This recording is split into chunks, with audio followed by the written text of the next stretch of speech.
हनकी September थासे तांग अमदगी trade तौरपदा तोंगब नुमित अमता याउद्री तौरीबा trade मैमसे नोंगदा trade अनी तौबसु याउइको अयामना नोंगदा trade अमना अयाम तौइ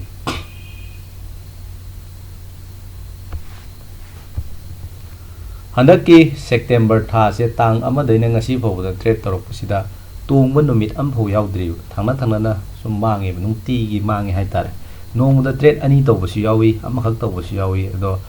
trade ma'am सिदा तोंगबा अमखक्ति याउइ मरक्तुदा अदुगा अतैदी लोइना मांगे हाइतारे अदो नोंगमगी हाइतारे ओवरऑल प्रॉफिट से यंग मतमदा लोइना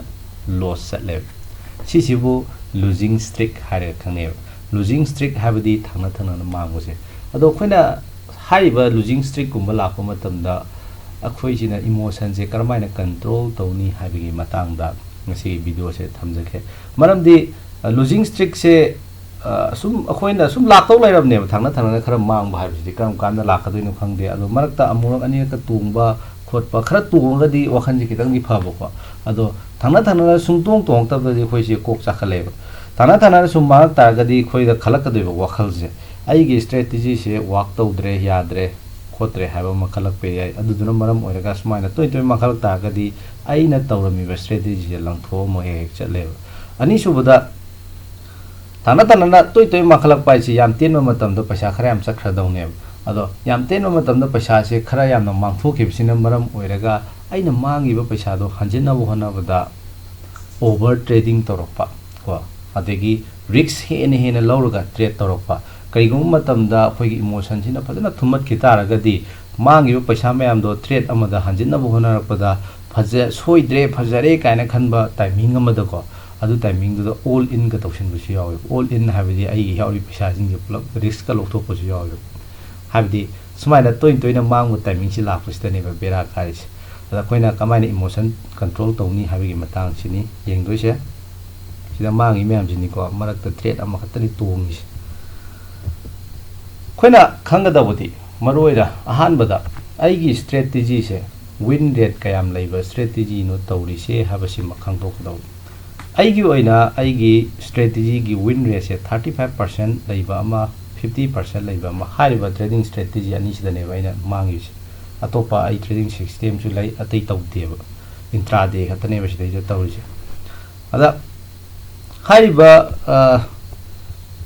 35% अमदी सिदा लैरेको मांगदैना प्रोबेबिलिटी की मतंग दमा ताखिबनी कयाम थांना थांना मांगबा याबै प्रोबेबिलिटी लै कायनाको अदो ममांगी वीडियो अमदा हाइतारे अदो सिदैचे उलिबा चार्ट से खोइना ट्रेड यांखै तौबा मतमदा थांना थांना कयारक मांगबगी प्रोबेबिलिटी लैगे कायना उतपा दुंबा चार्ट अमनेबा सि प्रोबेबिलिटी की अंक सिनरगा होटपनी मसिदैदा थाजाबा थाजादबाइदि इसागी मतुंग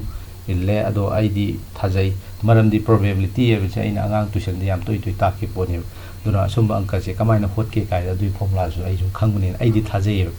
अदा 35% विन रेट लैबा ट्रेडिंग सिस्टम अमना निपालक थांना थांना मांग बाहायबसे 75% ने हाबदी ट्रेड यांखै तौबा मतमदा निपालक थांना थांना मांगबगी प्रोबेबिलिटी से तुगी मति वांगे अदगी तारारक थांना थांना मांगबगी प्रोबेबिलिटी फो 43% ने हाबदी मसी सुम फजन वांगे अदुबु ट्रेड यांखै तौबा मतमदा मंगारक थांना थांना मांग बाहायबसे थेंगनागदौ लैरबनी हाइने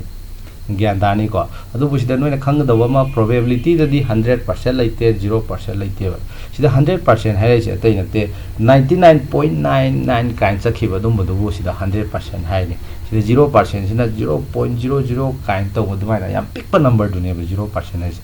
अदुगा ट्रेडिंग सिस्टम अमना 50% विन लैबा ट्रेडिंग सिस्टम अमने ने ट्रेड तौरिसे 50% विन लैबा ट्रेडिंग सिस्टम अमा सिदा ट्रेड यांखै तौबा मतमदा खोइना निपालक थांना थांना मांगबा काइसे प्रोबेबिलिटी से 16% फौ लैय आई बुदी 3 लाख थांना थांना मांगरे को 3 लाख थांना थांना मांगबा प्रोबेबिलिटी जो येंगसे 29% ने 3 लाख थांना थांना मांगबा से पापा बुदी थोकते तौबदबु 29% फौ दी लैय अदो हाइबा स्ट्रेटेजी दा 3 मक्ती थांना थांना दी मांगदी को मासे हाइदि मरक सिदा पैसा तोंबा अमदी यावबने याम कन्नबुदी तोंदबा हाइतारे अदो फरे सिदा खोइना असिगी आइगी स्ट्रेटेजी से नैनबगी खोइना कानाबा हाइतारगदी एनी स्ट्रेटेजी अमा खोइना ट्रेड तौबा मतमदा thangna thangna asuklak mang ba yai habase asi aina hana khangdok kadawne trade yankhai torpa matamda thangna suk mang ba gi thodok thurok ba yai habagi probability je khangdok taraga di hana khangdok pai tare ko kari gumana na ya khoidi tungani kana khoi ojana sigi strategy si tabne tawra loire na tapangtok tawre khalaseba adu bunana thangna mang ba thengna ko matamda na surprise urakani matam di nang thamoi ka dum lakani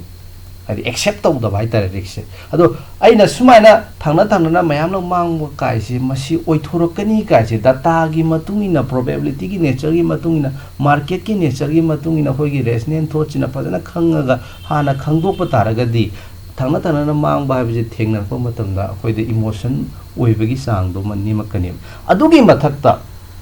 trade tawba matamda thangna sumaina losing streak lakpagi sumaina probability se lai aigi trading system sina win rate name mana maram oiraga win rate name targa di toin mang probability ji hele win rate mang wang strategy amagi ado aigi trading system je win rate name mana maram oiraga toin mang po se sum thengnarakani habase ne accept taw targa di thangna ma po matamda yamna paisa se mang dana bai damakta aina trade amada risk cam lowni ka se loi hotokhrabne trade se tawdringe aduna aidi trade amada 1% dagi hena risk low de karigum matamda 1% kitang helakpo se yawi ko 1.1 1.2 hoina adagi hena low the adu duna maram oiraga thangna tare lang mang ma kai di paisa ka su mang oi thangna yang khai rang mang so paisa tum moi adu duna sigi timing je thoro pham matamda thangna mayam nak mang taraga so ai paisa yam mang de hai tare lupa lising 13 khate mang is gyan tare ko adu duna poina strategy se khangdok pa madarka lai aduga risk management to ama darka lai hai tare magi win rate tu gi matungina ada sida khoina yenga dau se thangna mayam lang mang re ko adubu aina soiribra habasimaga yengthok daw thangna nahandagi nungti gi mamak pasida karigumba aina soi taraba adu taragadi soiriba timing du semdo hodawni adubu aigi case dadi aidi sungsoi soide thangna mayam lang mang taragasu aidi mai pakpa trader am oyo maramdi aigi system do chap chana illaga satle risk management kaide over trading tawde trade amada ai mangi do hanjinna bu hona matamda ai risk chaung thade gyan tarani ko adu duna masida sida akai ba amta leite wa maramdi khoigi kenogi matungina su back testing gi matungina su smaila thangna mang bai ji mamangda ai hana su sum thengna lakhrabani adu taraga ju khoina large number trade to kana paisa sum toge paisa sum leme aduna kaim khanbi de haitare aduna emotion se kamaina control tawni haitaraga di number 1 nangna lawriba risk to adugi risk to nangi strategy dugi matungina adi win rate name strategy moi taraga di risk to khara pikna lawgadawa the win rate tuna khara wang taraga di kitang yamna lawbe ai tawdawa 2% dagi di hendawa adura nang emotion hadi emotion control to ba habse paisa kya mangi habdu layeb risk to yam chong thoki taraga di thangna mamo mikup ta nang account gi tangkhayam ga subsin gi be adu matam du di ai emotion control to bi gi ai matha sabiro habi yar oi adu duna ai gi trading system do hana khangto nang gi trading system do gi matungina risk management do to aduga sana di khanjaba ai risk management di tawrini khalaga thangna mangmala padagi ai emotion je khara lakhibna maram oiraga karigumba nangna hai tare trade amada all in ka tawsin gi taraga di madu berane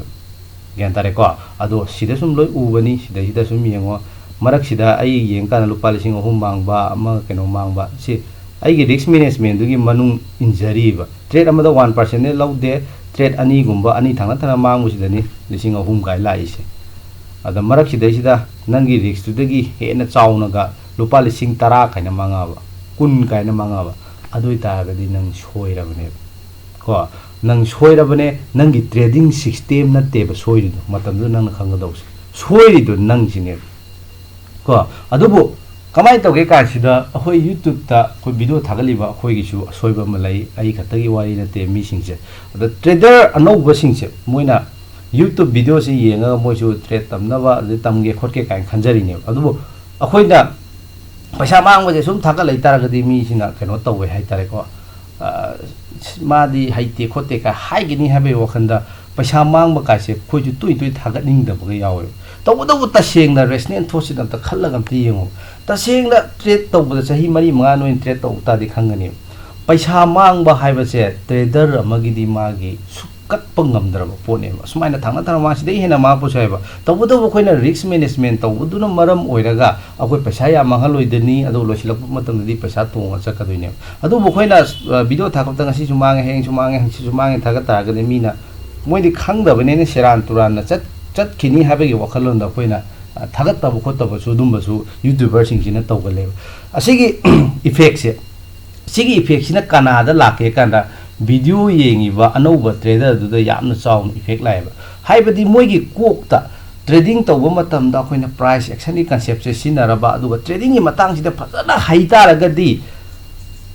हाइबा थागलिबा नुपादो हाइदि पैसा मांगबा पाक Utba तोंबा खतंग थागलिबा नुपादो मा माइना आइचो सुम तोंगा लैनी हाइबगी Coke अमा खक संगिने अदुगी Coke तुनेबा ख्वाइदगी बेरा कारिस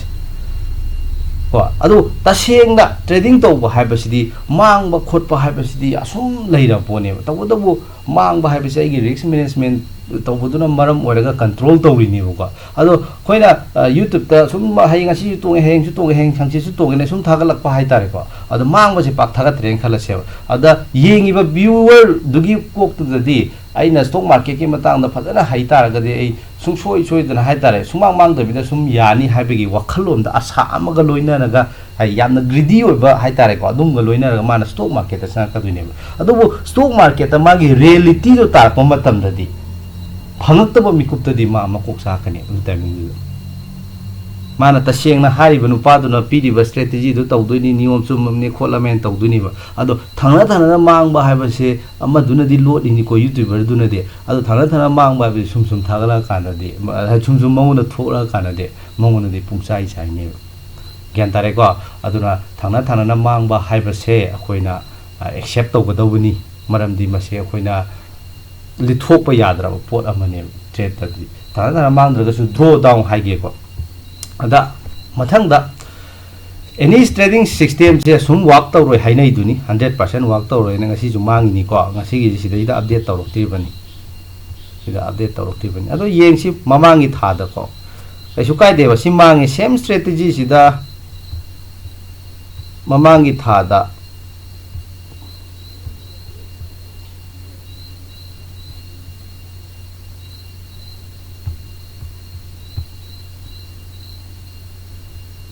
ममांगी थादि पैसा खर lemme ज्ञान तारेको अदुना हाइदि थामदा कयाम तोंगी काइसे खंगदे माइ माइगी हाइ तारेको थामदा खर हेन तोंबुसि यावि खर मांगबुसि यावि अदो कोइना लास्ट नंबर द ट्रेड तौरगदि मांगदबो ओइगदवा अदो लास्ट नंबर द ट्रेड तौरग मांगखलादि मदु बेरानिको दा खोइना मथंगदा येंगदोइसे खोइगी स्ट्रेटेजी सिना कैदौबगी थांना थांना मांगिनो हाइबसिम हाइफेतंग येंगतोकपियो अदो आइगी स्ट्रेटेजी सिना कैदौबगी थांना थांना मांगिनो हाइबगी मरमदो आई खितंग एक्सप्लेन तौजरमगे आइदि ट्रेड तौबा मतमदा इंट्राडे दा हाइबा ट्रेडिंग स्ट्रेटेजी हौजि तौरिबसिगी मतुंगिनको आइदि टारगेट थमदे स्टॉप लॉस थमी अदुगा टारगेट थमदे टारगेट सिना पुंग दोइना सटपाइ थारे पुंग अनि मखाइदा कक्पा अदि पुंग अहुमदा कक्पाइना सिसिगी कानाबम हाइ तारगदि टारगेट थमदबगी कानाबम हाइ तारगदि करिगुमा मतमदा मार्केट सिना फदना ट्रेंडिंग ओइबि यावे अदुना 3% काइना अपचखि यावी नत्रगा 2% काइना याम चाउना अपचखि मतमदा आइना लुपा लिसिंग अनि खक रिस्क लौबसिना ऑप्शन बाइंग दा ओइ तारगदि लुपा लिसिंग 10 तोंबा यावे 30 तोंबा यावे 90 तोंबा यावे हाइबा तौदोकसे पाक पाक पुदि थोकतेबको अदो आइना लास्ट नंबर दा ट्रेड तौर मतमदा चहीगी यंग मतमदि ला आई सुंसोय सोयदना दि पैसा दो फंगनी अदो सिंगल ट्रेड अमदा लुपा लिसिंग अनि खक रिस्क लौबदा 95000 तोंबा यावे अदु करिगिदमक्तनो हाइ तारगद आइना टारगेट तो थमदबगिने हाइबा अदुंबा अपॉर्चुनिटी तो आई फंगनबैदमक्ता आई ट्रेडिंग सिस्टम सिदा हापने ज्ञान तारनिको अदुना टारगेट थमदबनिना करंबा मार्केट कंडीशन दा इंगोंदा फरक ताई कासिदको मार्केट सिना बिही शेप मुप्लाब हाइबदी मार्केट सिना अमुक काब अमुक कुंब तौतारगदी आई स्टॉप लॉस यई दे यई मनिंग ममांग हाइ तारगदी सुंबा मार्केट कंडीशन लाक तारगदी आई कक्प सोंगम दे आई दि उपाय सोय लेते अदो हंदक से कैदोबै थांना थांना मांगिनो हाइ काना आइना ट्रेड चंगब टाइमिंग से अयुक तनेबा पुंग 8 गा मिनिट 10 दैना पुंग 10 सावाइसदनेबा साइसदा बी शेप मुपम लोइ लैरमे अदुनने पैसा मांगिसो को साइबो तोंगमे सिदिसदा लिसिंग अनि योइना तोंगमे ngasi ji ko aduga mu makhada mu ai stop loss se sawaida leiramdo male adui tagadi market se ka rate tongame ai target thamdabni na halakpa matamda mu ai stop loss se sum yei VE shape move laibna maram oiraga aidi sum paisa sum imang da mangi asina ngarang gini ngarang di VE shape move pudi laite tabu laibak thibi dagi stop loss direct era maka gi ai stop loss sai tham bai tare trade sina pung mapan ga minute kun sai dum chang mune hek chang baga market se makha da chara kumtha ga stop loss yai gi ba adu VE shape move mak tinate tabu ai gi stop loss khara pikman gi bana maram oiga stop loss yai gi yeng che ba nong ni je hanaki nong ni je VE shape move watane aina trade chang timing da masi sim timing sta di ai upai so laite target thamda ba trader amada di upai laite stop loss thamane na stop loss sum hit tawgi ta bane sim move ji stop loss sum hit ki tawgi ta bane aduna ne aduna maram oiraga koina khangdo ka dawse market che karam condition laibagi no haise adubu smai na toina VE shape move lakpa kai se si kariguma matamda sum thueba hariba thoiba thawdokta hojik toina thokuna maram oira ai paisa mangjabane adu data gi matungina smaina ayukta VE shape move lakpa ka ayam matamda di lakte adu kariguma matamda haitare ko koigi yamna trending oiba timing amada trade amada paisa mayam ko tungba yaw khadine adu timing dane loli cover tawtu adu smaina aina kaidawagi paisa mangi no kaisi khara khangdokpa sina koida emotion control tawuse khara phagani adu video je khara ga hena sathagi ge tawbune no tinji khonge si tinji na ne na video je toi thagat pa je farak ta re je aduna traga dai na trade tawbo se live trading je record tawna wai phanam hona jabani adu upai leitre sanak ki tha se loiraga di si khong ma khar phani madu matam jadi yam noi ba content je sum thagat charake ta smaira ngasi gi video si lo sinjarage kitang koina thangna mangba kaise khoi sum thengna daw leirabni gaiba concept sima khangbiyu back test tawthokpada su sum ubani any strategy je ho losing streak se back test ki result ni ko thangna mangba je tara ma yauri adagi sida tara ma thoirak mangba yauri asidi khoina kakpa ngamdraba pot amane pare ngasi gi sida sum losilage duga mathang di put option je karino habe matanda video ong sem ga leibane adu kam kanda loi ga doino di khangdri adu atopa karamba video thagat ka doino habe direct khangdri thagalaga yengasi karamba video lakhani